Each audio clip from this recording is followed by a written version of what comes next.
சிவனே போற்றி, என் நாட்டவர்க்கும் இறைவா போற்றி, கருணை கடலே கந்தா போற்றி. நம் ஆன்மீக நண்பர்கள் அனைவருக்கும் வணக்கம். துன்பமே இல்லாத வாழ்க்கை என்று ஒன்றுமே கிடையாது. எப்படி இன்பம் ஒரு மாயையோ துன்பமும் ஒரு மாயைதான். ஆக இவ்விரண்டையும் தாங்கக்கூடிய மனோபக்குவத்தை ஒரு மனிதன் வளர்த்து கொள்ள வேண்டும்.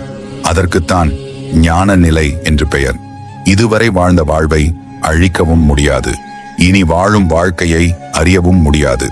நாம் கற்றுக்கொள்ளும் பாடங்கள் தான் வாழ்க்கையை கடக்க உதவும். நீ என்னை வணங்கும் போது உனக்கு வரும் கண்ணீரானது மிகவும் சக்தி வாய்ந்தது. என் முன் நீ சிந்தும் கண்ணீர் துளி என்றும் விலை மதிப்பற்றது. அதற்கான பலன் உனக்கு கிடைக்காமல் போகாது.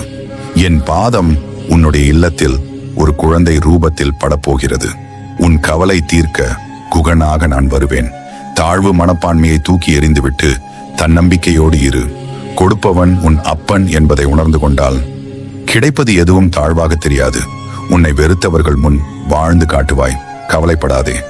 என்னை மனதார நினைக்கும் பக்தனை நான் கைவிட்டதில்லை.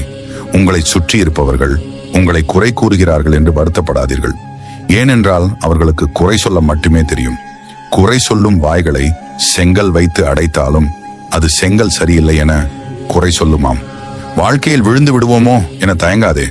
தாங்கி பிடிக்க உன் அப்பனீசன் இருக்கிறேன் என நம்பு. எந்த சூழ்நிலையிலும் உன்னை கைவிட மாட்டேன். வாழ்க்கையே மிக போராட்டமாக இருக்கிறது, ஏன் எனக்கு இவ்வளவு கஷ்டங்கள் என்று எல்லாம் புலம்பாதே.